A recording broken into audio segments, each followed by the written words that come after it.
we should get started. What do you think? Yeah. Okay, well, hi everyone.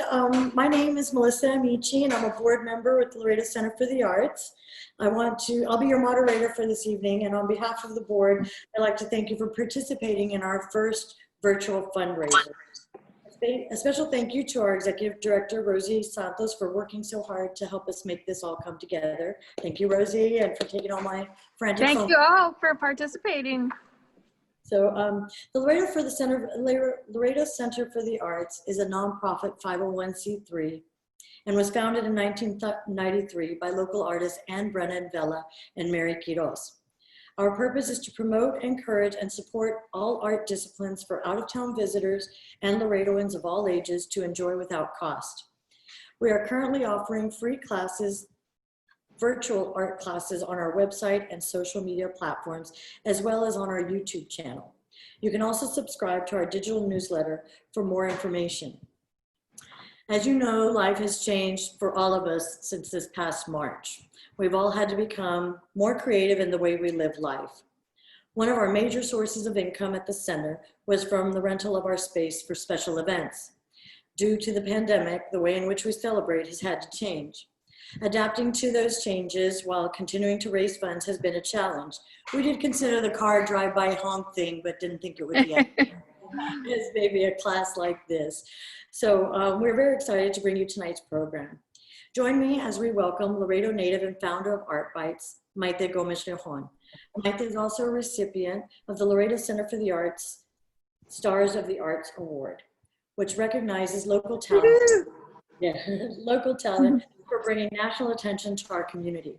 Maite is a strong proponent of the arts, and when the board started thinking of innovative ways to raise some much needed funds, I immediately turned to Maite, who very graciously offered to help without hesitation. Thank you, Maite. Thank you. Tonight, we bring you Cooking with a Twist, a nostalgic and historical look at the Cadillac Bar. Tonight, we have 87 participants, many of whom are from outside Laredo, as well as several of Maite's regular participants. Thank you for your support. Maite was truly touched to see that you were participating with us tonight, as are we. We will be fielding questions from the comments from the Zoom chat feature. I don't know if y'all are familiar with the chat feature. Thank you for being with us. Get your cocktail shakers shaking for our featured guest, Maite Gomez-Rejón. Thank you all so much for being here, for joining this class, this cause. I'm really honored to be a part of it. So thank you, Melissa, for asking, and thank you. I see so many. I think half of the people are my family here today, friends and family. Thank you so much for joining today. So for those of you, I think maybe everybody here knows me, but maybe have not taken a class with me before. I know. Thank you for my California regulars for joining today. Like Melissa said, I'm truly touched for you signing up for a art organization that you've probably never heard of, but it's very dear to my heart, and to all of these familiar faces. I'm a little bit nervous. I usually don't get as nervous as I see all of my relatives and friends popping up on the screen. So Melissa and I were talking, and I teach classes that combine art history with food history. And as of March, I basically got a phone call from all of the museums that I work with, canceling my classes until basically through the end of the year. So there was a moment of panic. And so I started teaching virtual classes. And it's been really fun to connect with people from all over. And when Melissa called, I had just finished teaching a class on this cookbook, The Bartender's Guide, which is the first cocktail book ever written. It was written in 1862. It's called Bartender's Guide, How to Mix All Kinds of Plain and Fancy Drinks. I've become obsessed with cocktails and aperitifs and all of these things during the pandemic. And I find it just so interesting. Another part of food history that I really just started exploring. And I kept coming across when doing my research, gin fizz and silver fizz and all of these fizzes, and I thought, oh wait a minute, it's gin fizz, that's the Cadillac Bar. That's basically what I thought, this sort of beloved Cadillac Bar, and I didn't really think anything beyond that. I thought, oh, maybe the owner was inspired by that cocktail, or I didn't really think anything of it. And when Melissa called to see if I wanted to do a class like this, we were bouncing around ideas, what would be very specific to Laredo, what would be, but also different enough that we don't end up making like machacado or enchiladas or something like that. And then I thought, oh, I came across, in my research, I came across this gin fizz cocktail. And in a quick Google, I discovered this whole new world about the Cadillac Bar that I had absolutely no idea existed. It was, you know, as many of you, or probably all of you know, it was sort of the stomping ground for decades in Nuevo Laredo. Definitely for me, teenager in Laredo, we would, you know, in the 80s, 70s, 80s, it was one city. It was completely fluid. We would go back and forth during our lunch break. My grandparents lived across. Basically, you would go back and forth as if you were going just a few blocks. It was one fluid city. And unfortunately now it's very, very different because of a number of different reasons. But growing up, it definitely was Los Dos Laredos. It was really one city. And I've been so nostalgic for, I feel a little emotional, it's so weird. Kind of homesick. And just thinking about this, we think about that Laredo that we grew up with that doesn't really exist anymore. But then I got the Cadillac Bar. It was so much fun, always going there. And then doing some research, I discovered that it was founded during Prohibition by a New Orleans bartender that was out of a job. So he was in San Antonio honeymooning with his young bride and was told, you know, he was out of a job, of course, it's 1920s Prohibition, this is the early 20s, and he was told, well, Mexico is the land of opportunities. So he went to Nuevo Laredo, and that was the beginning of the Cadillac Bar. But before I get into all of the history from 1926 to when it basically closed, not that long ago, 2012, 2014, I think that we should prepare a drink. So what we'll do is we're going to prepare the famous Ramos Gin Fizz. I spoke to a number of people when I was planning this class who so graciously gave me their time. One of them was Wanda Garner-Cash, who's the granddaughter of the original owner, and she actually sent me the 3 recipes that we're going to be preparing today. They're original Cadillac Bar recipes. One of them I doctored a little bit, and one of them I will doctor, I think, a little bit as we go. But she very graciously sent me 3 recipes, and she has a book on the Cadillac Bar coming out in the fall called Pancho Villa Asado. So she was wonderful. Speaking to her was wonderful. Jessica and Ramon Diaz-Barroso were also so gracious, and I'm sure Jessica is so sick of all of my texts. Hey, do you have a picture of this? Hey, what happened to that? Hey, who's this guy in this picture? So she was very gracious, and her husband Ramon as well, who is the nephew of one of the owners, Ramon Salido, one of the owners, you know, in the 80s. So they were very gracious, and I also. This is so interesting. I posted about the class on Instagram, and it popped up on somebody's feed from the Nuevo Laredo hashtag. Jonathan Dawe, he wrote a comment, and we were on the phone for like an hour and a half the other day, and he had some amazing stories. He's much younger. He never visited the Cadillac, but his grandfather was the head waiter in the 1950s. So he grew up hearing stories about the Cadillac. So all of these people were so gracious, sharing their time and sharing their stories with me. And their recipes with me. So what I thought we would do is get a little bit of cooking started, make a cocktail, and then we'll really get into the history of the Cadillac Bar. And then we'll come back, we'll cook some more, and then towards the end of the class, if anybody has any of their own anecdotes or stories to share, we would love to hear them. And also, if you have any questions as we go, please feel free to just type them in the chat. Oh, Rosanna's emotional too. Yeah, it's like, what is this? It's crazy. I like feel so emo. It's very funny. But so I will. Does anybody have any questions now? There was one question from Patty on the coriander later. She's got leaves instead of seeds. Is that an acceptable? That's fine. Oh wait, leaves for the just.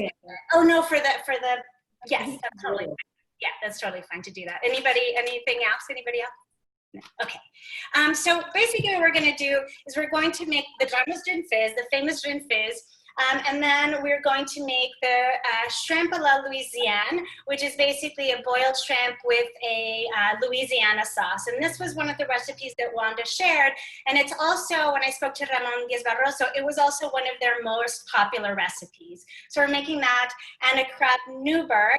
That's basically crab with cream. That was one of the most popular recipes at the Cadillac, and also one of the most popular recipes in the US in the late 19th century. I'll talk about these stories as we go.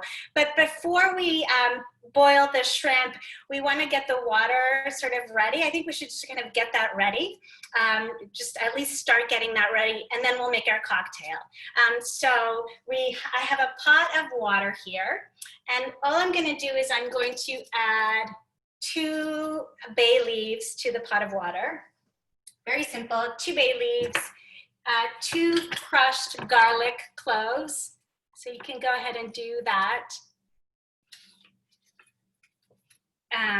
2 crushed garlic cloves that I'm going to peel. And yes, this is where if you have parsley leaves, you can go ahead and do that.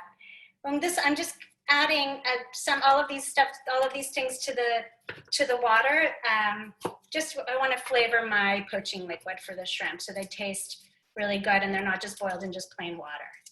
So I'm just adding some garlic, and I'm adding 1 tablespoon of peppercorns and 1 tablespoon of coriander seeds, which is the seed of the cilantro, and about 1 tablespoon of salt. So that's it. Super easy. And I'm just going to bring it to a simmer. So we want that simmering for at least 10-15 minutes or so before we add the shrimp. So just kind of bring it to a simmer, and we'll forget about it for a little while. And as soon as everybody's back from doing that, we'll get into the cocktail. Just gonna light this. And I'm gonna get another knife because I don't want any garlic flavor in my cocktail. Okay, is everybody ready for the drink? Okay. I think we're just jump into the cocktail. I'll just jump into the drink. So the Gin Fizz is actually quite interesting. So and I'm sure all of you remember, that was the drink of the Cadillac Bar. But it was invented in 1888. So this book is 1862. So there's a silver fizz and there's a gin fizz. It was not Ramos Gin Fizz. Ramos Gin Fizz was invented in 1888 by a man named Henry Ramos or Ramos. He was of German descent, and he moved to New Orleans in the 1880s, and for some reason New Orleans became a hotspot with the nightlife, and all of these tourists started going to New Orleans, and he opened a bar called the Imperial Cabinet. And he decided to put a huge sign outside the bar, much like we saw at the Cadillac Bar in Laredo, that said, "Home of the famous Ramos Gin Fizz." And this was in New Orleans in the late 1800s. Ramos serves a gin fizz which is not equaled anywhere, the most famous gin fizz salon in the world, which basically was the only gin fizz salon in the world. So he decided to make this drink, which actually is shaken, which is what's renowned about this drink. This book actually is the one that first goes into the difference between shaking drinks and stirring drinks. Basically, all drinks that are stirred are drinks that are just alcohol alcohol, like a martini that's vermouth and gin or vodka. What's his name? James Bond has it wrong. A martini should always be stirred, not shaken. Cocktails that are shaken have fruit juice, and have egg white, which is what this particular drink has. But the Ramos Gin Fizz is a little bit different than the other fizzes in that it has cream and egg. So it has both of those things. It's the first drink to actually have both of these things, and it requires a lot of shaking for it to fully emulsify. So when he opened his bars, basically you had to shake it for a full 15 minutes to really get it emulsified. And he actually hired shaker boys to do the shaking. So the bartender would actually prepare the cocktail and hand it over to the shaker boy, who would then spend 15 minutes. I doubt they really took the whole 15 minutes, but would then shake. In 1900, he had 6 shaker boys per waiter. And for Mardi Gras, in 1915 Mardi Gras, he had 35 shaker boys in a row that would shake, pass it to the next shaker boy, shake, and then they would go back for a full 15 minutes. So this was the thing. And this was pre-prohibition, where you could just take your time and shake cocktails. You didn't have to worry about the police coming in. It was that you had to just sort of dump the cocktail very quickly. This was before that. You had the time to sort of shake, and were serving to waiters. And this kind of became the drink of the pre-prohibition US. And so let's make it. Is everybody ready? Does everybody have their shaker ready? We do have a question, Maite, about any substitution for the heavy cream. For the cocktail? Yes. We're using milk for the cocktail. Okay. Cream. We're using cream for the crab, but so you can also use milk, or if you have half and half, that's fine. That's fine too. Okay. Yeah. And Tammy Summers says that her in-laws just got to her home, and that they're on the cover of that cocktail book. Of which cocktail book? The one that you picked up. I'm not sure what book. I don't know where Tammy is. No, I don't think that's that. Which one? Oh, Cadillac Bar book. Yeah, I guess that's. Cadillac Bar book. Oh, that's so cool. That's awesome. I can't wait to see that book. So this recipe that Wanda Garner-Cash sent, Roseanne, can we use cognac for sherry? Yeah, that's fine. Well, we just want to make sure that it's something dry, but I think cognac will work fine for the crab. So the recipe says to make it in order, and basically shaking until you feel like your arms are going to drop off. So actually, I have some milk in the fridge. Let me go get my milk.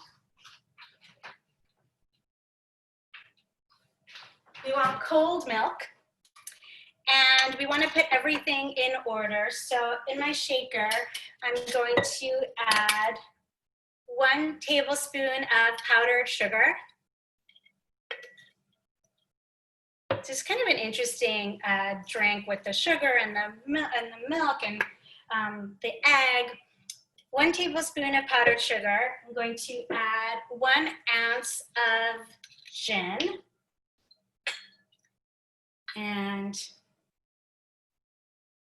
which was a super popular spirit pre-prohibition.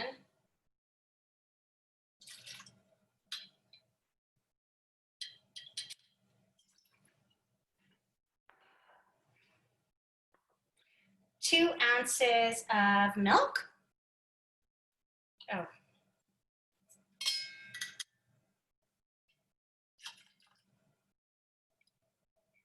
How's everyone doing? So 2 ounces of cold milk. And then this part is the orange flower water, orange blossom water. This one they at the Cadillac, they got it from France. So orange flower water is kind of interesting. It's really fragrant, and there's something kind of romantic about it, and it's very delicious. It's mainly used for cocktails and also in bread and baking. It's either really subtle and delicious or horrible, and it tastes like you're drinking perfume. So just be very, don't be super generous with your orange flower water. We're just gonna add 10 drops. So literally, I'm gonna add 10 drops of this water. Was everybody able to find this in Laredo? Those of you that are. So 10 drops of water. And then I'm going to add the juice of 1 lime. How much triple sec? 10 drops of triple sec. So I think that, so this is, I guess if people can't find orange flower water, they could use triple sec, so it's just 10 drops. And this is, it's quite different. Triple sec is an orange liqueur. Orange flower water is more, it's more of a flavoring. It's not really alcoholic. So, but it's the same idea. It's made out of orange. So I would just do 10 drops, just to give the little orange flair to it. And sorry, how much would 10 drops be if you don't have a dropper? If you don't have a dropper, maybe if you have like a little toothpick or like a little straw, like one of those cocktail straws or stir, and just literally kind of drop it in there. Just okay. like literally a drop, or like a drop of water. Yeah, just a little bit. I think if you add a little too much triple sec, it's fine. It's not, doesn't have that perfumey flavor that this does, that the orange flower water does. So just a little bit. So I'm just gonna add now the juice of 1 lime. There's some variations that have lemon, or that have lemon and lime. There's also some variations that have seltzer in there, but this one is just sort of the plain, the typical beverage. And let's see, so we have, right now we have the 1 tablespoon of powdered sugar, 1 ounce of gin, 2 ounces of cold milk, 10 drops of orange flower water. You could use Cointreau. Yeah, it's the same as triple sec. It's the same idea as an orange liqueur. Juice of 1 lime, and then I'm adding 1 egg white. So 1 egg white, and then I'm adding some ice. So the ice, according to this cocktail book, is the soul of the cocktail. So fill your cup about halfway with ice. And then we're just gonna start shaking.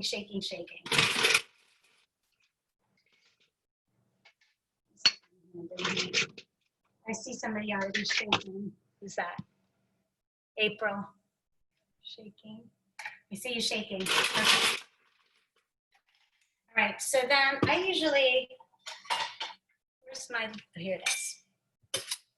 So just shake it. And this, most people, that invent a cocktail like this, I'm gonna shake it because I've made this before and everything came out, so I'm just gonna cover this.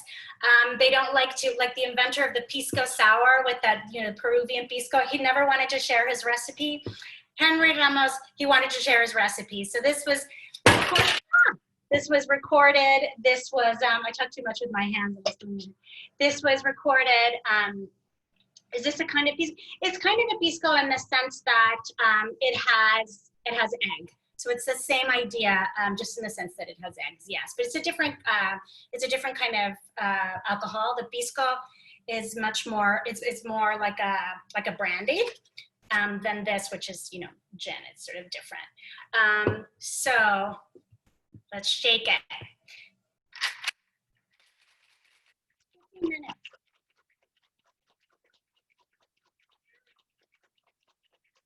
Really makes a difference. This is like the 4th or 5th time that I make it, just to get it right.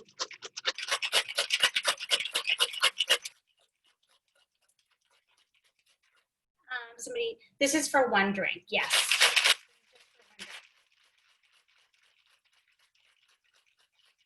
Melissa, are you making one? Melissa, are you making cocktails? Virtually. Yes, I'm trying to very non-discreetly, apparently, get back there and try to figure out, shake it, we're supposed to be shaking. So yeah, but yes, we're trying to do it. I just want to be clear, the water's supposed to simmer. We've got to leave the water simmering right now. That's taking care of itself. Okay. Yeah, we're just gonna forget. We just want it to be nice and flavorful for when we add our shrimp. But yeah, we just forget about it. Babies, yeah, babies, yeah. Still shaking. This is the thing.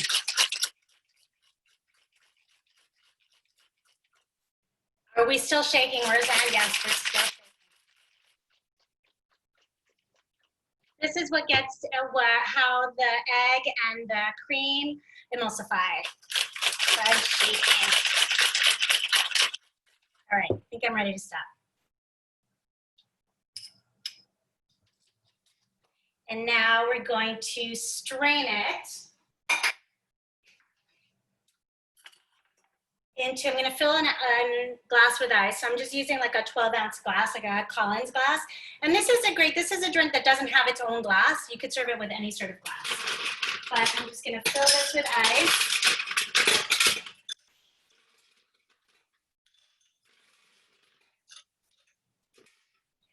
And just strain it in there. Look at that. It's supposed to look like a glass of milk.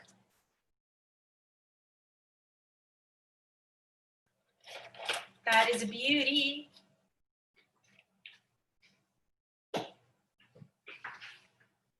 Cheers, everyone. How's everyone's drink? We're still shaking. Still shaking. Yay, Roseanne, I see. Terry, hi. Bradford is shaking. I see everyone. People still shaking. Some people are drinking. Hey, Titi. Bonnie, salud. Cheers, everyone. What do you think? This is good. Oscar, Laura. Good. Does it taste like the Cadillac? Maybe, yes, no? Should bring back these memories when I was a teenager and drinking way too much. Laredo, different world. Cheers, everybody. It's delicious. Yay, I'm so glad that you like it. Okay, so we have our drink. So like I said, he, the man that invented this, he wanted for his drink to live forever. So he shared the recipe, and he actually had an interview in the the New Orleans Tribune. And he actually talks about shaking. So this is in this, if you were interested in cocktails, I recommend this book called Imbibe.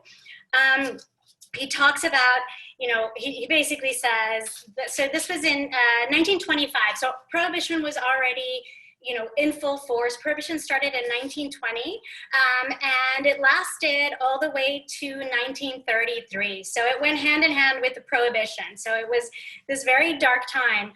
So he gives the notes: shake, shake, shake, and shake until there's not a bubble left, but the drink is smooth and snowy white and of the consistency of a good rich milk. That's what he wanted. So this is what we have. We're basically drinking like a glass of milk. There's a really wonderful video of Ramon Salido, who was one of the owners of the Cadillac Bar, actually making the drink. And it was not at the Cadillac Bar, not a long time ago, just a few years ago, at another bar in Laredo called Siete Banderas. And he's behind the bar, and there's somebody else shaking. It's like, I saw the video, I was like, oh my God, that's the shaker boy. Somebody else is shaking, and he's listening, and he's like, un poquito más, like a little bit more, and then he's like, okay, 2 more, dos más, and then it's perfect. So it's all this whole drink. This is so very, theatrical. So again, not something that you would do during Prohibition at a speakeasy. You couldn't be theatrical. It was booze, drink, and go. You didn't have the time to be able to do something so theatrical. Ah, Mariela, está delicioso, qué rico. It's so good. So this is, so it makes sense that this would have become the drink of the Cadillac Bar. So does anybody have any questions? I want to show you some images of the Cadillac Bar and a little bit more of the history of the place before we continue our cooking. Doesn't look like it. It is refreshing. It feels very refreshing. It's like a summer day. Not that a glass of milk feels very refreshing, but this does. I think it's the citrus and a little bit of the orange flower, water. So again,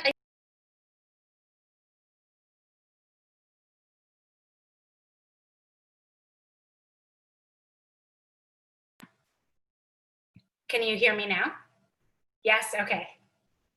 Somebody, so somebody said that, I've seen some with seltzer. Yeah, there's definitely some with seltzer.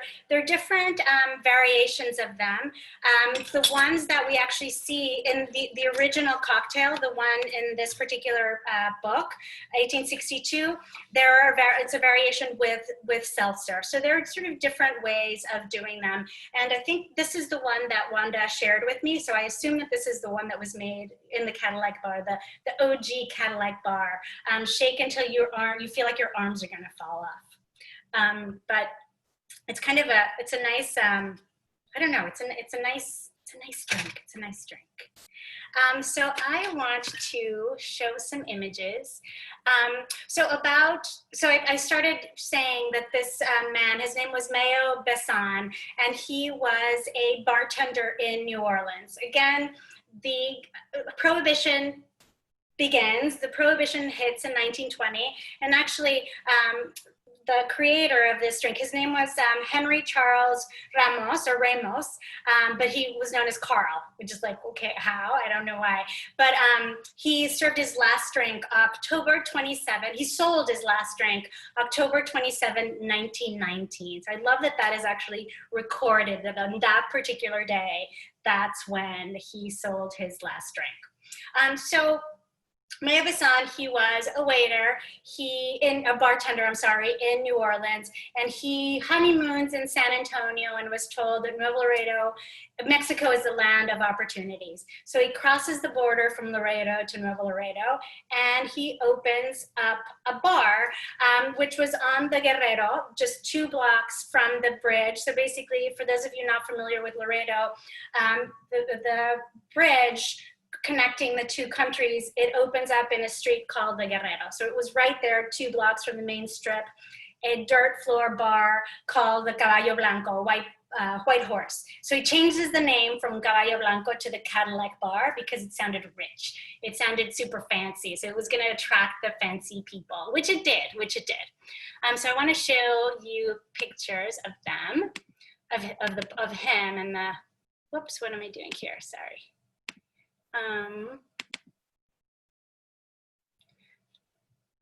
So here he is. I'm going to lower the heat of just going to lower the simmer a little bit. Oh yeah, so I forgot I had this image here. So this is him. This is the man, and this is there are so many different variations of the menu over the year, but just with the same menu basically over the years. So this is him, and he talks about the man who invented the drink. So he gives him a shout out. He never took credit for inventing this drink at all. So he gives him the shout out early on in the cookbook and in the menu, sorry. So here he is, Mayo Besson. And so he mentions him, his name at various different occasions. H.C. Ramos, he mentions him over here. It's a masterpiece of modern achievement. He calls him an artist. And then he goes on to describe, it's very poetic. He goes on right here at the bottom to say about the drink, the color white represents the purity and integrity of man. The sugar therein represents the sweetness of his disposition. The bubble and effervescence shows the activity of his wonderful mind. The other ingredients I am in ignorance of, but this goes to show that he can keep a secret. I love that so much. It's so poetic. He says he writes this down on the menu, and there he is. There is our young man, Mayo Bisson, with his dog, Jack, in Louisiana in 1922. So before he loses his job, before he ventures out to this whole other world, he was a waiter in this restaurant called Galatoire in New Orleans on Bourbon Street, which is still there. It's been in the same location since 1905. And it was, you know, New Orleans style restaurant serving a lot of seafood, basically serving the dishes that we're making today. And also, you know, gumbo and just typical New Orleans sort of style cuisine. And he took inspiration from this place to Laredo, not only inspiration of the sort of setting, the decor, but also of the menu and the drinks and of the cocktails. So Laredo in the 1920s was small. I mean, it was a small town. I mean, the bars that were available at the time, literally dirt floors and like the Coca-Cola tables, nothing fancy at all. It was a very, very small, sleepy, dusty town, both sides of the border, very small, sort of sleepy, dusty towns at this time in history. But he's like, you know what, I'm gonna do it. He gets to Nuevo Laredo and everybody to see this land of opportunity, and everybody was partying. It was a party, and he was like, what's happening? And he was told, well, Prohibition is on that side of the river. On this side of the river, it's fine, like there's nothing's happening. So this is when he decides to buy this bar, changes its name to something that sounds really rich and fancy, goes and gets his bride in San Antonio, and they start this business in 1926. With the original location on the Guerrero, but then the Pan American Highway began construction, the highway that connects basically Canada all the way to Argentina.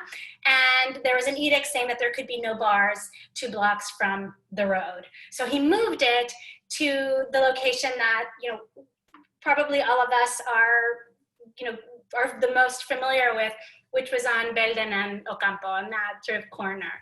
And he put a huge sign on the outside of it. Oh, where's the sign? Oh, I'll go back. I'll show the sign. He put a huge sign. I'll come back to this. Where am I doing? Never mind. I'll come back. Sorry. So he put a huge sign on the outside that said the Cadillac Bar. So it was very much an open bar, a huge wooden bar with a mirror in the back. And here he is with all of his staff and tons of bottles at the end. Love this, where eats, drinks, service is different. Home of the famous Ramos Gin Fizz. I love this matchbook here. It was known for the turtle soup with a little bit of sherry. I remember going as a kid a few times with my grandparents, and my grandfather liked the turtle soup. They had frog legs. This is really the only place in Laredo where you could find this kind of cuisine in the 70s and 80s. In the 1920s, it was really the only place that you could find that for miles and miles and miles.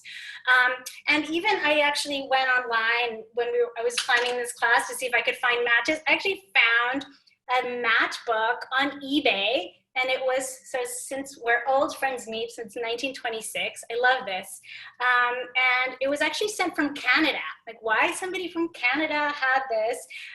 It was a famous place. It attracted people from all over. So here he is at the bar. All of the waiters were always very well dressed, always with the tie and with the suit. And this Jonathan, whose grandfather was a head waiter in the 1950s, his grandfather always told him, his name was Don Ovidio, his grandfather always told him that the Cadillac Bar was always a place of respect and camaraderie, that he always heard that from his grandfather. And he worked there in the 1950s, and the tips were always, there were a lot of very rich Texans that would come over, and especially like during hunting season, they would come over and always give him very fat tips. But he said that it was just a place of respect and camaraderie, which I really just love to hear that. And the menu is really quite interesting. Again, I've been really fascinated by cocktails, aperitifs, and all of these things. And everything that they serve there in the 20s and 30s are things that I've been studying now and looking for now. So they have things like, martinis, Sazerac, which is a very New Orleans cocktail. You have the Ramos Gin in all caps, and then the silver fizz, so a few different types of fizzes. Absinthe. Here we have a Tequila Daisy. So this is basically a margarita. Before margarita was called a margarita, it was called a Tequila Daisy. So we see that being offered. And all sorts of whiskeys, champagnes, Clicquot, Champagne Mums, Champagne, like famous, very fancy French champagnes, different types of wines from France, from Italy, different, sherries. And then you have a bunch of different after dinner drinks. So there is one, I think it's over here, the Ameripicon. Here it is, Ameripicon. I've been looking for Ameripicon everywhere. I can't find it in Los Angeles today. And here you have it in the 1920s in the Cadillac Bar. So this is a French aperitif. It's like the French version of an Italian Amaro. It's an orange liqueur, which it's hard to find outside of France, but here it is at the Cadillac Bar in the 1920s.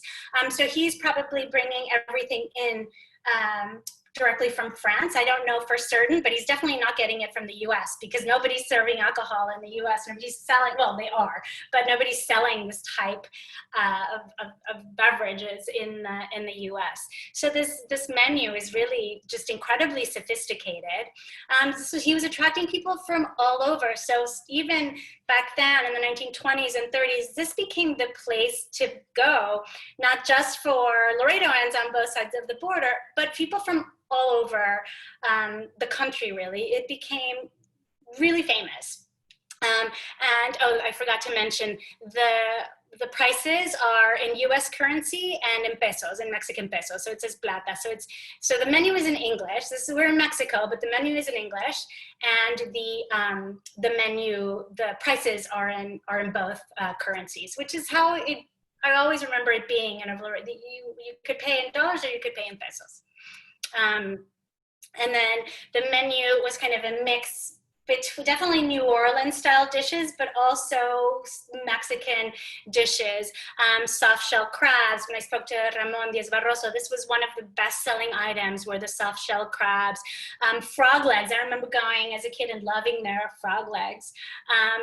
And when Melissa and I were trying to figure out the menu, I remember the panchos, which are basically nachos with beef on there. It's like, we can't make panchos. But we thought about it because they're so delicious. So it was kind of a mix of, you have some Mexican dishes down here served piping hot, chicken mole, and then you have cabrito, which is goat, which is so popular in northern Mexico and Laredo. And then you have, quail for hunting season. I love the names here in Spanish, paloma, pato. So it's really chicken mole mexicano. It's like, okay, we're in Mexico, but he specifies that it's mexicano. Different, salads, cocktails, shrimp cocktails. The crab Newburg that we're making today is in here somewhere. I can't remember where it is. I think it's up here. I can't see it with this little screen that I'm sharing. Shrimpala Louisiana that we're making today, and the shrimp crab Newburg, that was one of the most popular dishes. Here it is. Here's the lobster Newburg, and then the crab Newburg, which we're making today. And also the menu is so pretty. It's so decorative.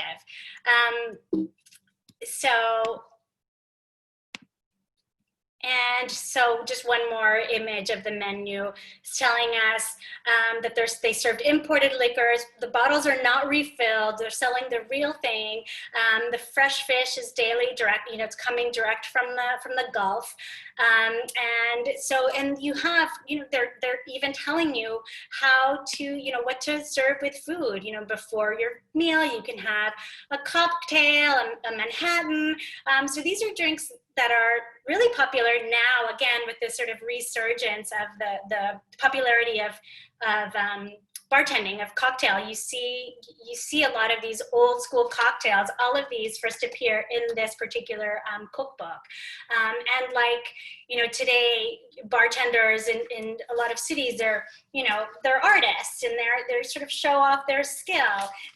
The same was the case for this man here who recorded all of these cocktails.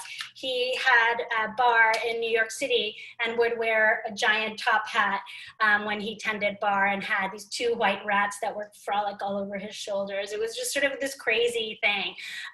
But this whole idea of the bartender as this kind of creative genius and concocting all of these different cocktails.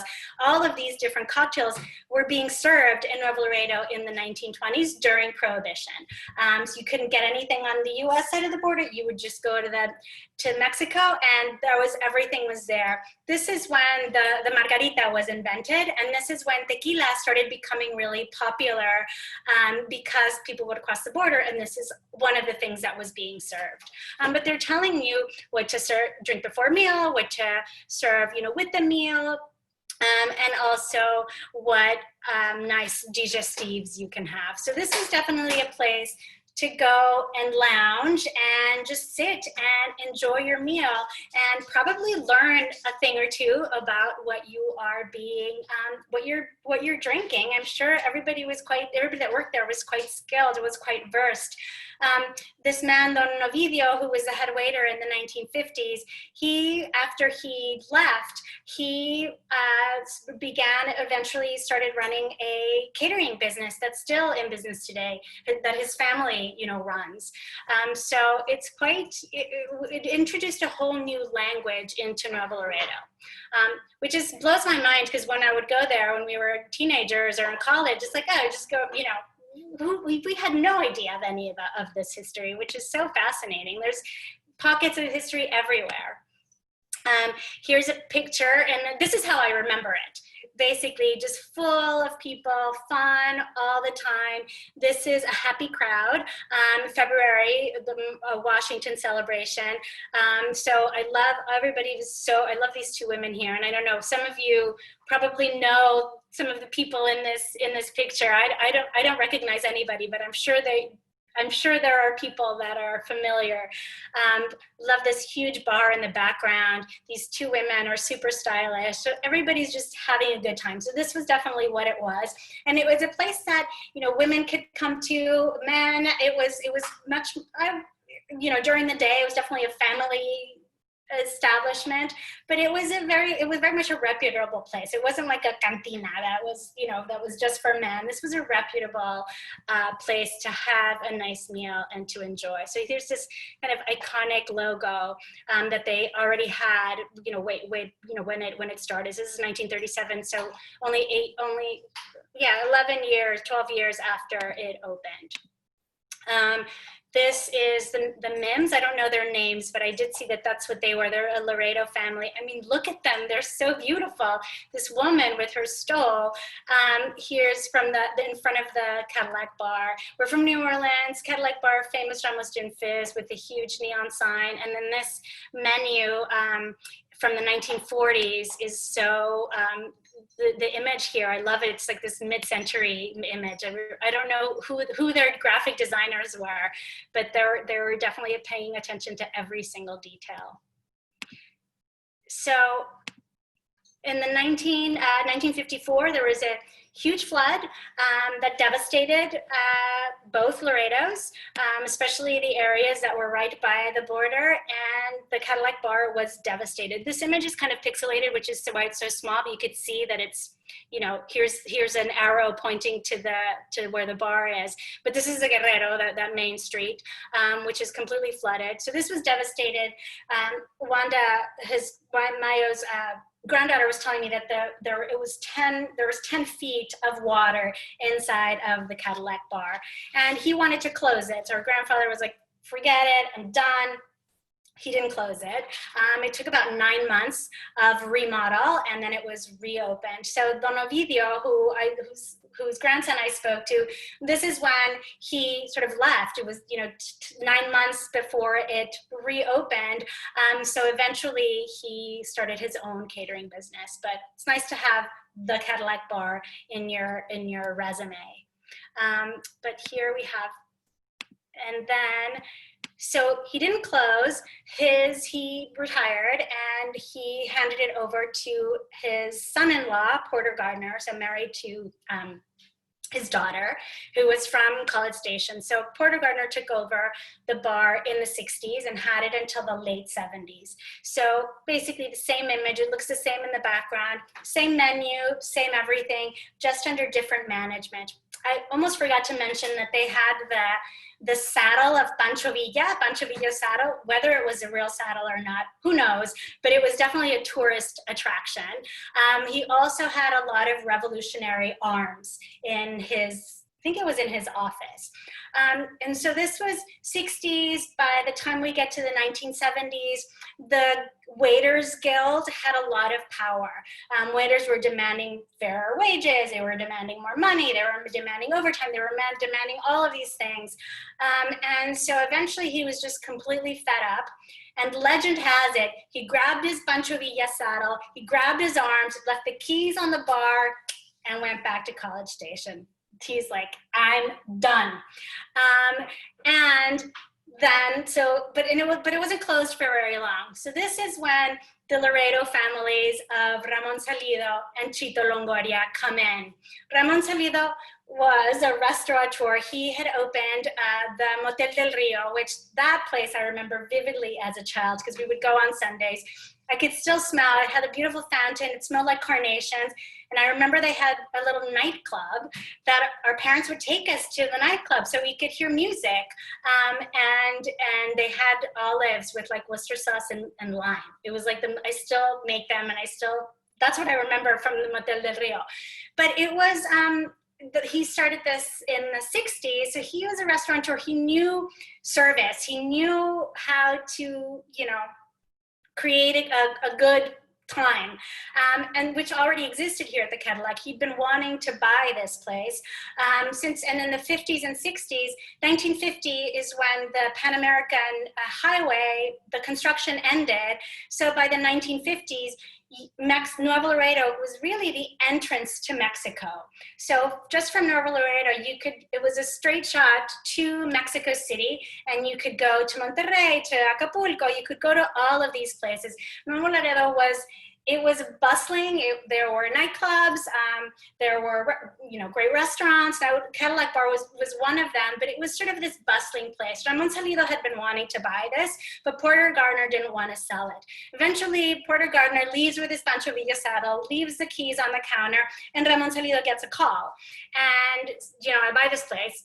And so it was available. So he calls his uncle, who owned the place, owned the property, Chito Longoria, and he's like, great. So he went into business with his cousin, Chito Longoria's son, with the same name, and they took over the bar. And this was in the late 70s, early 80s. I love this picture. This is from 1970s. Billy Gibbons of ZZ Top. This is such a great picture. So different eras, the 20s, the 30s, definitely different outfit than the people in the 1930s. Not as elegant, but still super cool, super cool. I think I have one more image to show. Yes, so these are the two men that I'm talking about, the two cousins that took over, and they kind of took over this place and kept the same menu, kept the same everything, the same waiters basically kept the same everything, and continued providing this just kind of amazing experience to everybody. This is Ramon Salido here. I mentioned him. The video at the beginning when we were making the cocktail of somebody making the Ramos Gin Fizz and he's listening. This is just a screenshot where he's just saying like, okay, just shake it like just two more times. He's listening to the ice. It's like he knew exactly when it was ready. It's very, very funny, sort of larger than life personality. And then these are, a bunch of his friends. This man, Jessica Diaz-Barroso shared this picture with me. I recognized him immediately. I didn't know why, but I recognized him immediately. And my mom told me his name is Joel Mendez, who was the manager, and he had been a manager of the Motel del Rio that I mentioned before. This man here signs this picture. Thanks for this spot across the river. Chance Evans. Chance Evans was or is a huge patron of the Cadillac Bar, huge fan of the Cadillac Bar, and he opened an inspired bar in Atlanta in the 1990s called Nuevo Laredo Cantina. So inspired by the Cadillac Bar. And this man, I wrote his name and I forget, Hal Winston. He's a golf pro that we see here. Here's Chito Longoria, his cousin, with a cocktail. I don't know if it's a Ramos Gin Fizz, but I want to think that it's a Ramos Gin Fizz. So they together ran this place. Very successful, very beloved people in the Laredo community. And eventually they split the business. So one of them, Chito, kept the location and renamed it El Dorado. So in the 90s, for me, sort of 80s, it was the Cadillac Bar, but then there was a whole other generation that continued going called El Dorado, which is another version of the Cadillac Bar. And Ramon Salido kept the brand and opened up the Cadillac Bar with the menu in another location. And now there are Cadillac Bar knockoffs all over the country. There's one in San Antonio, there's San Francisco, there's Vegas, there's New York. Always citing the original Cadillac Bar, opened in Prohibition in the 1920s, but they're all knockoffs, except for the Austin one, the original one in Austin, which is no longer there. But all of those other restaurants serve Tex-Mex food, so nothing like what the original place was at all.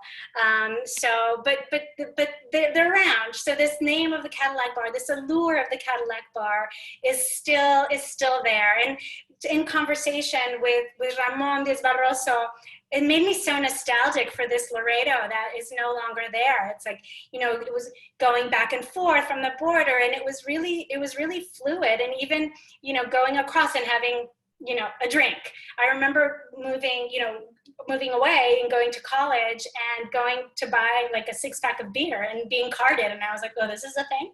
Really? It just sort of didn't exist when I was living in Laredo. I also realized, oh, I'm a minority? Really? But that's a whole other story. But does anybody have, there's so many wonderful memories of that place, of that city, really, of both. I love being from Laredo so much.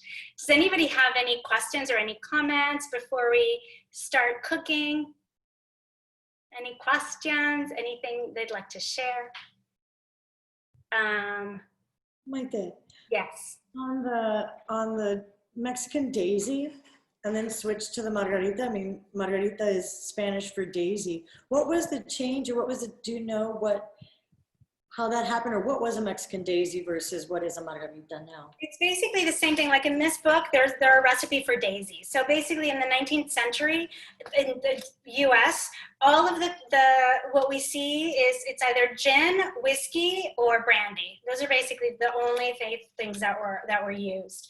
And eventually in the 1920s and 30s, mostly the 1930s, when people started, actually no, the 20s, when people started crossing the border during Prohibition, this is when we start seeing tequila being popular, and eventually it was brought over.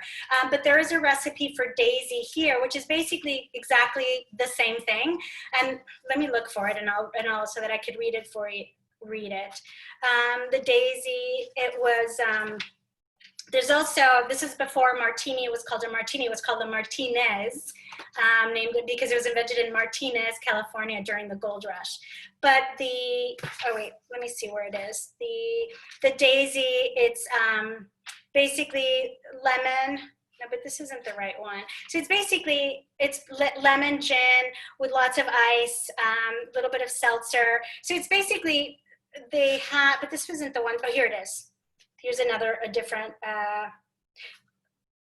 daisy. Okay, so you have triple sec basically, or something similar, curacao, cordial. They had like different things.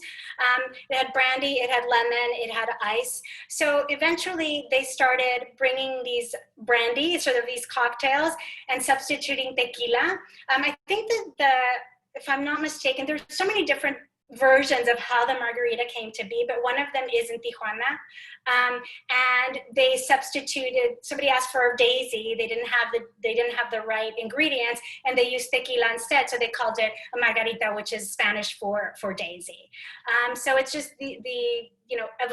basically the evolution of these cocktails. Thank you, Brett. What else? Oh, Melissa, that after dinner drink was a Tom and Jerry's. Yes, Tom and Jerry's was another one of these places. There were so many places in Nuevo Laredo at the time that were super popular. We would start at the Cadillac Bar and then go make our rounds. So fun. Pati Bruni, the bolillos they served at the table. I don't know. I don't remember those, the bolillos. I never had it, and I wish I'm missing out. I love bread. Anything else? Any comments or questions before we? No? Okay. So I think we'll just jump back into the cooking. So I'm going to bring my heat back up in my pot. And once it starts to just simmer again, we're going to make the shrimp Louisiana. So the shrimp Louisiana is was one of the most popular dishes always at the Cadillac. And I adapted this recipe a little bit. The original recipe has a ton of mayonnaise, like a quart of mayonnaise. So I changed it from a quart to a cup. So it's sort of much less. And it's basically what makes it a Louisiana sauce is that instead of having it's almost like the Louisiana sauce is like a tartar sauce with the addition, it's sort of a Louisiana version because it's pink, it has ketchup, and it has Tabasco sauce. So it's pink and spicy, it has ketchup and Tabasco sauce. So that's what we're doing today. So as soon as this heats up, we're gonna add our shrimp to it. And the shrimp, we're only gonna cook it for like 3 minutes or so. Just until it turns bright pink, and then we'll drain it and put it in an ice bath. So I'm gonna get a bowl with ice and some water. So after 3 minutes, we're just drain it, stick it in the ice bath, just to shock it, to keep it from cooking. We want them nice and firm. When you overcook shrimp, they just get really chewy. So that's what we're gonna do, and then make the sauce. So for the sauce, we need 1 cup of mayonnaise. So you can also use sour cream or yogurt if you'd like, but the original is 1 cup of mayonnaise. And I'm gonna move these books out of the way. So I'm just gonna add to the 1 cup of mayonnaise. The recipe calls for Creole mustard. I couldn't find any Creole mustard in LA. And the Creole mustard is kind of, it's basically like a spicy mustard with horseradish. It has a little bit of a kick to it. I'm just gonna use whole grain mustard, it's basically, Creole mustard is a whole grain mustard with a little kick to it. So do you all have any trouble did anybody have any trouble finding it? Or no? Doesn't look like it.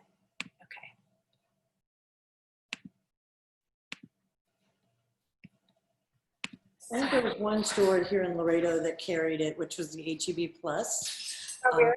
Which is, kind of a whole nother world for me. So I ended up using a stone ground mustard and buying the horseradish to kind of make a mix. I don't know if anybody found it anywhere else here. Roseanne, did you find it? Were you able to find it? Is she nodding? I think she. Oh, there she is. So it's, I No, wonder. didn't find it either. No, Roseanne said she didn't find it either. So that's why I added the horseradish to it, just to give it a little bit of that kick. So I'm doing Creole mustard, so 1 cup of mayonnaise or yogurt, whatever it is that you're using. sour cream is fine too. 2 tablespoons Creole or whole grain mustard, 2 tablespoons of ketchup. So this is what makes it a Louisiana sauce. It's basically a dipping sauce.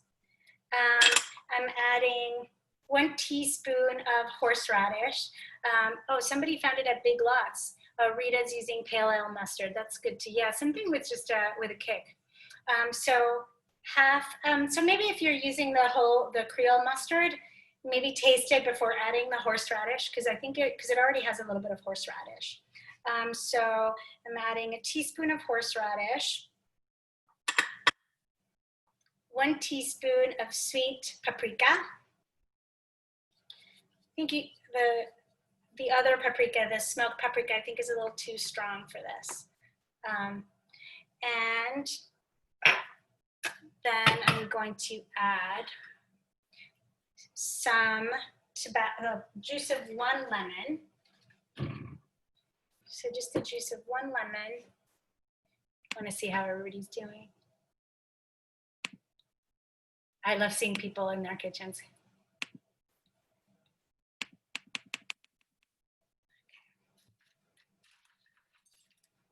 So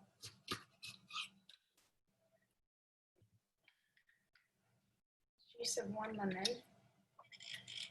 And then you can taste it and add a little bit more lemon if you'd like more lemon.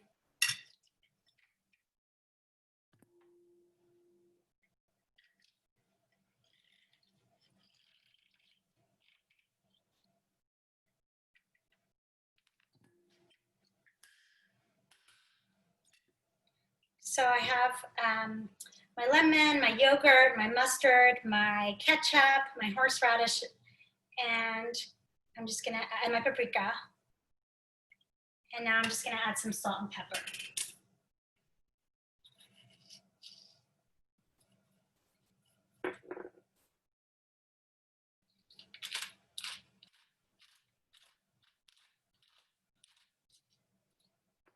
That's to taste. And about a teaspoon or more or less, if you'd rather have less.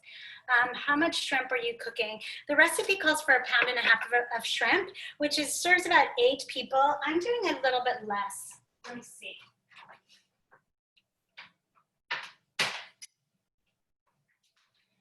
So I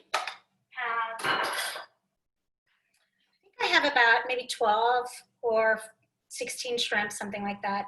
So they've been peeled and deveined, and I just kept the tails on, just because this is how they serve them there, with the tails on. So I think this is probably about 1 pound of shrimp that I'm making. So my water's boiling and it's been simmering for a while. It's really fragrant. I hope yours is too, because it's really, really fragrant. So I'm just gonna add this to the water and cook it for about 2-3 minutes. It's really, really quick. We just want them to turn bright pink. Actually, I'm going to bring this over so that you can see them. So I have it's nice and simmering. And I'm just gonna drop my shrimp.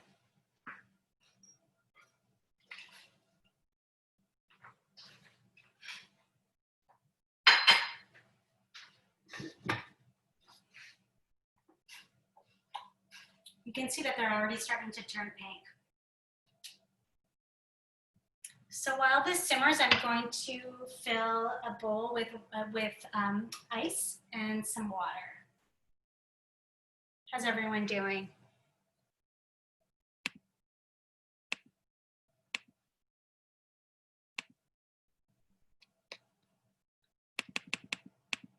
Okay.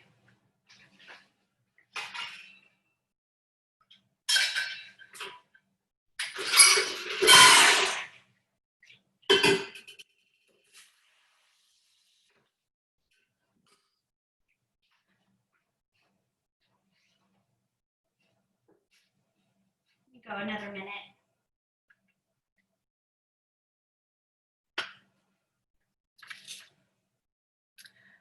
Oh, somebody asking to butterfly cut the shrimp. I didn't butterfly cut them. I just deveined them, but you certainly can. I just deveined them. It smells good.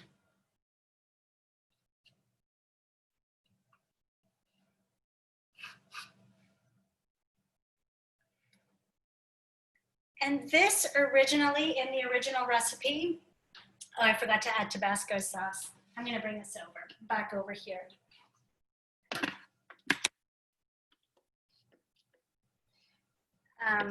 The original recipe, the shrimp was mixed in with the dressing.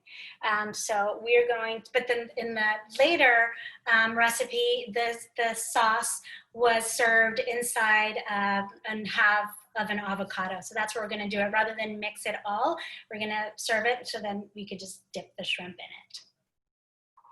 Does anybody have any questions? Let me check on the shrimp. I think it's been, I didn't really check the time, but I think it's probably been about 3 minutes. So when you touch it, it should feel really firm.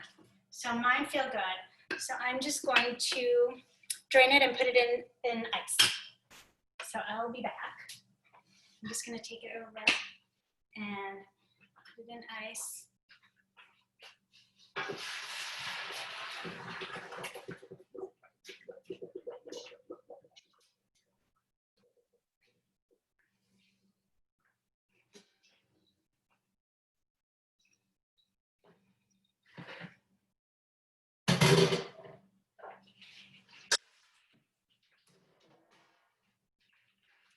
So I just put it, literally, just put the, let me do this so that you could see, sorry.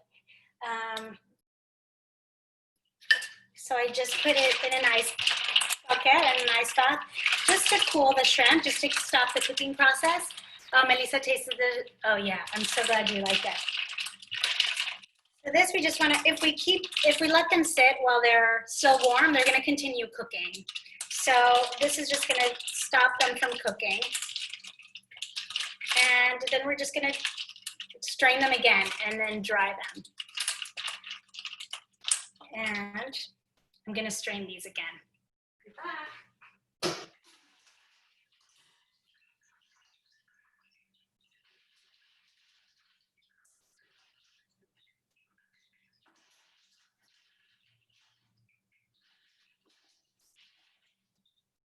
Okay. So, oh, I forgot to add my Tabasco sauce. Does everybody finish the sauce? Is everybody happy with it? I know Melissa is. Oh, I just bought this little baby Tabasco.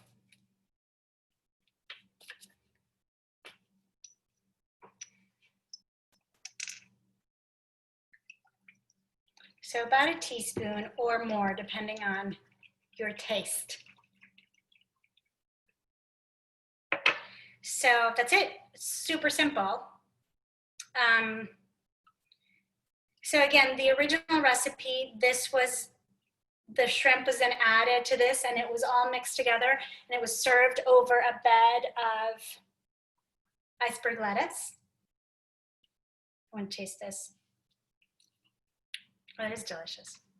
I'm gonna add a little bit more salt to mine. Has anybody else tasted the sauce? You like the sauce too, Eva? Yeah, great. Yeah, it's nice and it has a little kick to it. And they used to serve it, like I said, on a bed of lettuce, all mixed together. But I'm going to serve it the way they did at the later Cadillac Bar. Actually, when the Salido was owner, so they served it inside a avocado. So I'm just going to cut the avocado in half and pit it.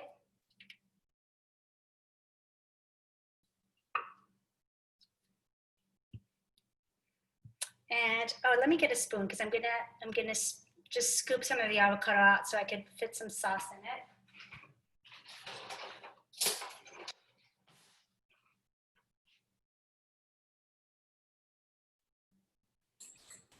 Maite, I missed what you did with the shrimp. Did you mix it with the sauce or are you going to No, I didn't mix it with the sauce.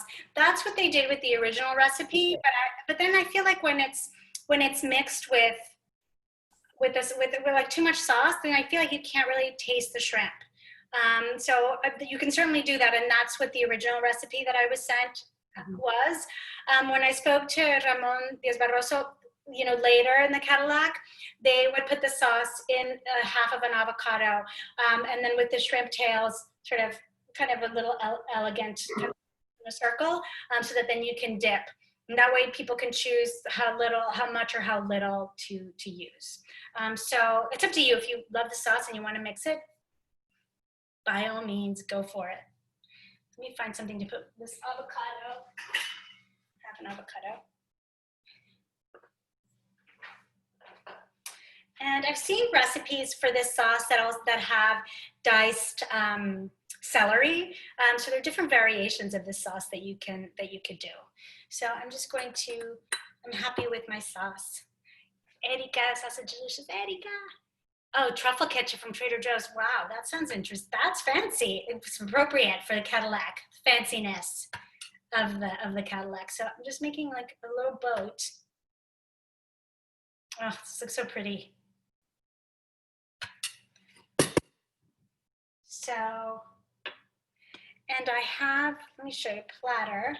So I'm just gonna plate this before we move on to our next recipe. So I have this little fancy dish. Actually, it's not that fancy, but, so they used to put it on iceberg lettuce, but I'm going to I'm gonna cut the rib off of the just regular green leaf lettuce. And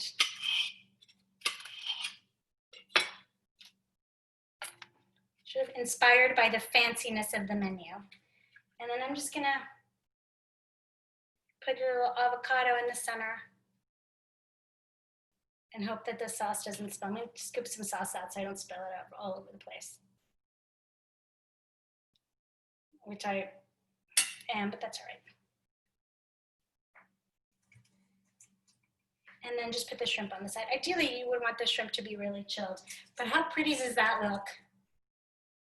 I think the Cadillac crew would be proud, I hope. There you go. Super beautiful appetizer. And then just one more thing is, I'm just gonna set this to the side and just coarsely chop some parsley.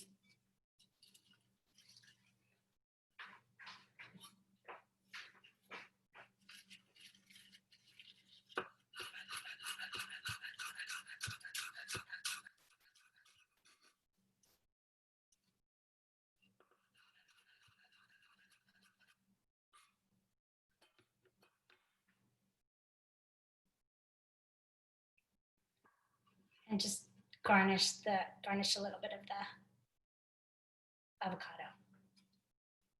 And that's it. That's our first dish. I want to see your dishes. How is everything? Very happy about this.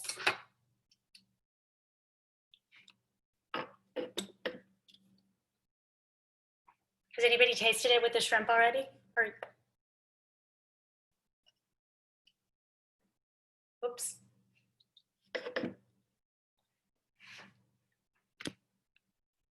Has anybody tasted it? I'm going to taste. Tammy's enjoying it. Mmm. I think people are still working on it. Let me know when you're ready to move on to the next dish. Oh, chop salad and make individual essence and made tomatoes. Okay, perfect. This is what I love about cooking, that, especially in this format, that everybody's doing it and sort of making it their own based on what's available, what they have at home, how many people they're serving, etc. So avocado half on each plate, perfect. Mm. Tastes like summer. Shrimp Louisiana.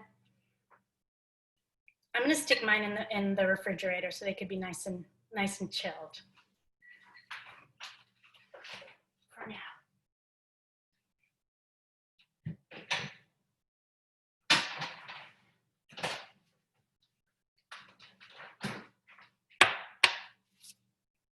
That's super tasty. Oh, and a little fish plate. Oh, that's nice. I like that. I was looking around to see how, because it was served sort of standing up like the little crown. I didn't really have anything like that, but I thought, oh, just put it on this way, on a plate this way.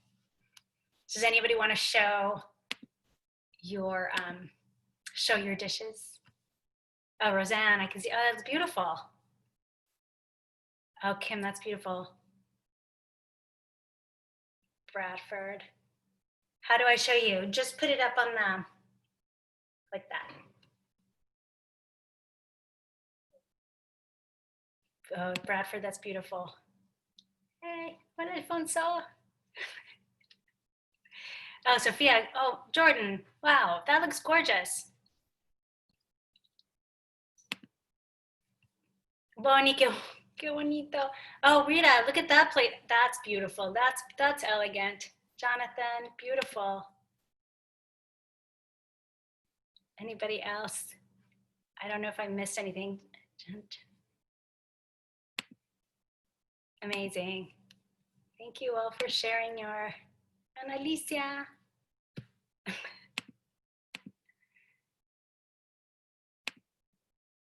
Awesome. Ay, Mariela, qué bonito. Erika, wow. Oh, wow, somebody didn't have, Jonathan, no poblano, oh, no avocado, so use poblano. That's fancy.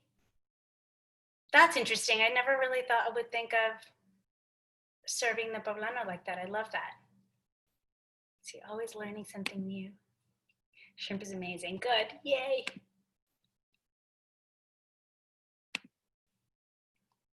Amazing.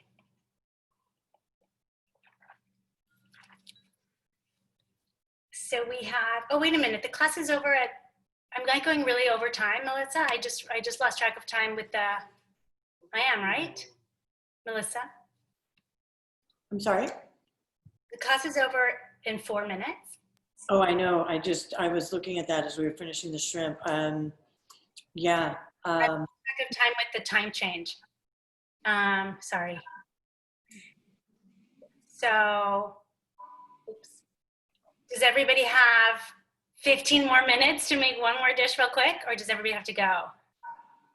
Melissa, what do you think? I think, if people want to stay, they're more than welcome to stay. We can go the other 15 minutes. Rosie, Zoom's not going to kick us out or anything, is it? No, not at all. We can continue. Game on. I was too busy eating, so I missed when you asked me about the time change. So let's continue having fun and cooking. And if anybody needs to get off, that's fine. We're recording it. We'll be able to email it to anybody who misses out at the end. Right, and everybody has the recipes. We're good. Don't rush, Maite. Okay. I'm sorry. If anybody needs to go, I totally lost track of time. I don't know. The time change just threw me off when it shouldn't, because it's exactly the same, really, just 2 hours. But. I think it's all down a trip down memory lane. It's easy to do that. Yeah. All right. Okay. You're cool. Okay, good. Sorry. If you have to leave, I'm sorry, and thank you so much. But I'll make it quick. So the next dish that we're doing is called crab Newburg, and it also has a really interesting story. It was originally lobster Newburg, but now it's called, there are different versions made originally with lobster, also with shrimp or with crab. But the recipe was really popular in the late 19th century in a restaurant called Delmonico's in New York, which was the restaurant in the US. It was sort of the fanciest place that you could go to. It's called Delmonico's. And it actually closed in 1923 with Prohibition. So, and then it reopened under different ownership later on. But this dish, crab Newburg, was actually invented for that recipe, for that restaurant. It was invented by a man named Ben Wenberg in 1876. He gave it to the owner of the restaurant, the manager of the restaurant, and he loved it. And, you know, he was like, oh, I want to put this on the menu. And so they did. They put it on the menu. It became super popular, just as Lobster Wenberg. And then Ben Wenberg got into a fight with the owner of the restaurant, and he was like, take my dish off of the menu. So instead of taking it off the menu, they just changed the name from Crab Wenberg to Crab Newburg. That's it. So, and that's how this dish became. And because it was so famous in New York, it became really famous in New Orleans, and it made its way to Nuevo Laredo. So the recipe that I sent is exactly the one that Wanda Garner-Cash sent me. But I think we could simplify it a little bit rather than doing a few different steps. We just need one saute pan. So we're just going to take basically I'll go over all of the ingredients that we need. We're going to need 8 ounces of crab, which I have right here, just 8 ounces of lump crab. We're going to use 1 tablespoon of butter, 2 tablespoons of sherry, and I think it was Roseanne that you're using cognac instead. That's fine. It's very 19th century.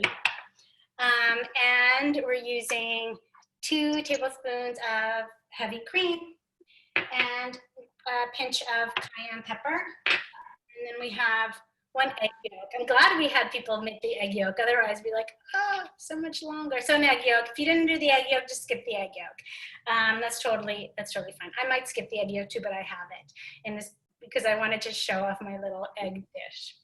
So all we're gonna do is take our butter, just melt the butter. This is gonna go really, really quick. So I'm just gonna melt the butter. And we're just gonna season it. The recipe calls to serve this dish. These are both appetizers, to serve it with toast points or with rice. So this is just kind of picks up some of the creaminess of the sauce. It also asks to broil it. We could skip the broiling part of it. We could also put it on like in a little casserole, not little casserole dishes, little ramekins. I have these little shells. I'm gonna serve it in these little shells. So, but everybody's being so creative, so I'm looking forward to seeing how you serve it. So I have my butter melted. Let me show. I'm gonna put the camera over so that everybody can see what I'm doing.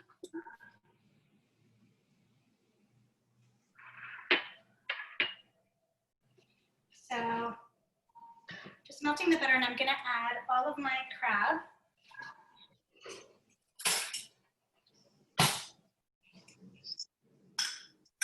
And I'm on medium-high heat.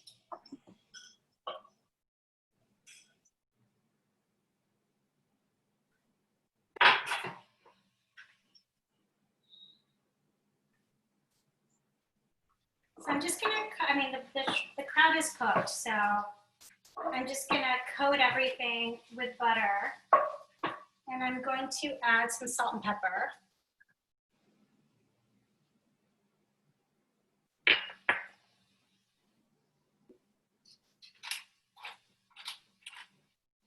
Salt, pepper, and some cayenne to taste. And basically what we want to do is we just want to heat it all up. How's everyone doing?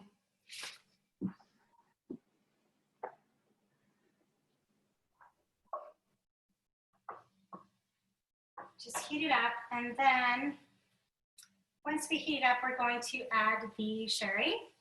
So again, right here, I have my crab with some melted butter, salt, pepper, and some cayenne pepper. And I'm adding 2 tablespoons of sherry. And I'm just gonna have this just absorb all of the sherry before I add the cream.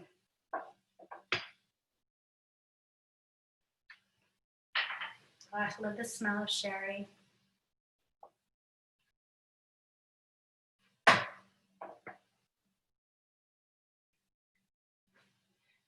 I'm going to, let's see.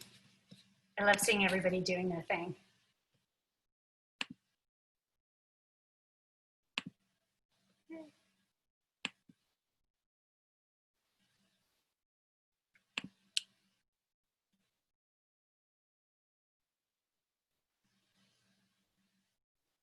Okay.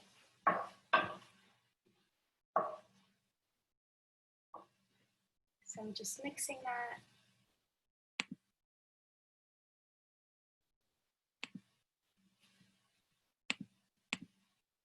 And then I'm just gonna add my 2 tablespoons of cream.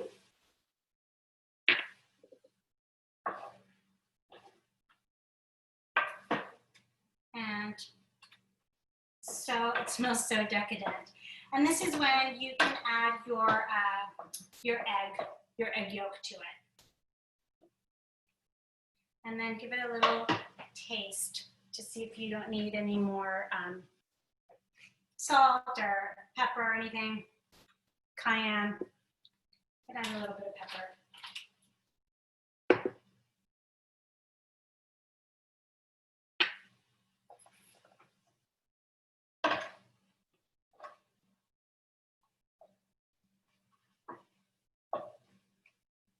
And that's it.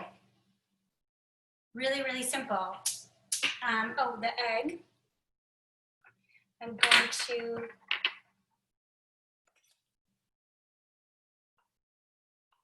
just gonna slice my egg, and I'm just gonna put the egg on. Just you can mix it in or put it on top. So I'm gonna make 2 of them. One with egg and one without egg. But look how pretty that looks. I have some of that parsley that I chopped up earlier. Put that up. There's one.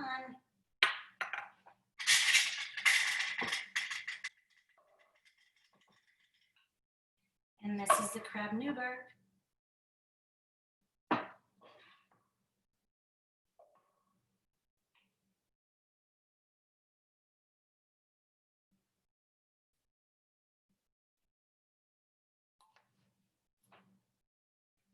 There you go. We have our 2 crabs, two crab Newburghs. I'm going to put them on a little plate. I want to see everybody's. Okay. So we didn't go over too much by making that.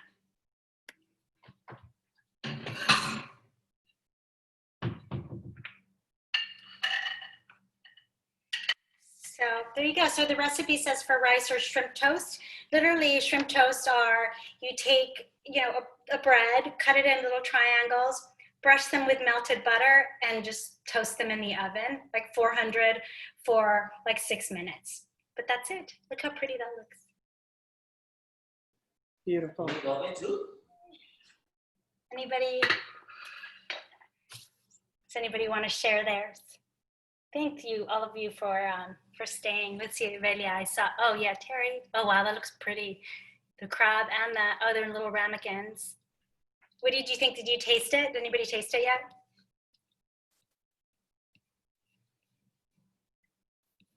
Everybody's busy in their kitchen. Terry, I see you eating. I see you tasting. What do you think?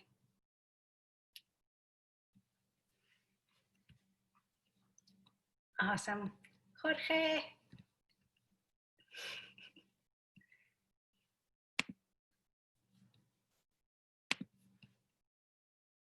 Let's see, Alicia. Oh, qué rico. Hey. I see Isabella Cigarroas. Hey, prima. Melissa looks great. Where's my other prima? Where's I see somebody drinking wine. I love it. Oh, Jessica, Paul, I just saw you. Paul, how are you?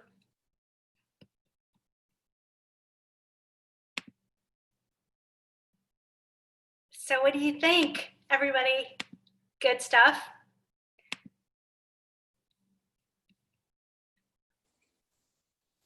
It was amazing, Maite. It was really, really amazing. It looks like everyone really enjoyed it, I hope. Yes, I hope you all enjoyed it. Thank you all so much. And thank you for staying. I guess we didn't go that much over, but so thank you for staying and for listening to these stories of the Cadillac Bar and going down memory lane with me and Melissa and Rosie from the Center for the Arts, and just for supporting this great cause and hearing all of these stories. It's like, I want that Laredo. Like one day we'll have that again, and one day the borders will be fluid again, hopefully soon. So, but yeah, thank you all so much for joining the class today. And for your time. So if you want, I teach classes virtually all the time. Next Thursday, I'm doing tapas, Spanish tapas. The history of Spanish food is very dark. It's very depressing, but which makes it so interesting. And then I have one on Monday that we're making margaritas and palomas. So, and then you have a bunch of things, Melissa, for the Center for the Arts. So thank you all very much. Thank you. And before we leave, I'd like to thank you again, Maite, for putting this wonderful program together to benefit the Center for the Arts. Helped us give us an idea of what we can be doing to stay relevant, to let people know we're still here. We're still doing virtual classes, virtual performances, all these kinds of things now, virtual fundraisers. As I mentioned earlier, for those of you that maybe joined in later, Maite is a recipient of our Stars of the Arts Award, a program by where we recognize local talent for their contributions to the art world and for shining a bright light on our little town, Laredo, here in Laredo, Texas. Maite and her family, specifically her brother Alfonso as well, have given back to our community in various ways, one of which is establishing a scholarship fund in their late father's name, the Dr. Julio Cesar Gomez-Rejón Endowment Fund. I believe that one of Maite's greatest contributions has been to inspire young people to follow their dreams, and she has proved to the children in our community that it is okay to dream big, that big things can happen, even for kids. Sorry. From a small town like Laredo. Thank you, Maite, for being such a wonderful example and for giving back to your hometown. On behalf of the Laredo Center for the Arts Board of Directors and an appreciation for your support, we will be contributing $250 to the Dr. Julio Cesar Gomez-Rejón Endowment Fund at Texas A&M International University. Thank you, Maite, and everyone for joining us tonight. We truly appreciate your support. Thank you, Maite. Thank you so much. Thank you. Thank you. Thank you. Thank you all. I want to give everybody a hug. Yeah. Thank you, guys. But if you want more information on ArtBites, you can look on our website. You can go to ArtBites, artbites.net, Laredo Center for the Arts. What is it, Rosie.org? Yes, LaredoArtCenter.org. And we'll be linking Maite's ArtBites there as well. And just follow us in all social media, follow us on our website. We'll be doing more of this kind of virtual programming. So stay tuned. We've got lots more. A quick shout out to our board members, our board chair, Fernando Montemayor. Thank you for helping help us put this together. Thank you, Fernando. Ana Isabel Alvarez, Julio Mendez, Allison Martinez, Erica Garcia, Gabriel Castillo, Marianne Garcia, and Tony Empati Figueroa. And thank you to all of you guys. Thank you all so much. Thank you. Hopefully Thank you all. Love you, Maite. Thank you. Thank you. Bye. Bye. Thank you all.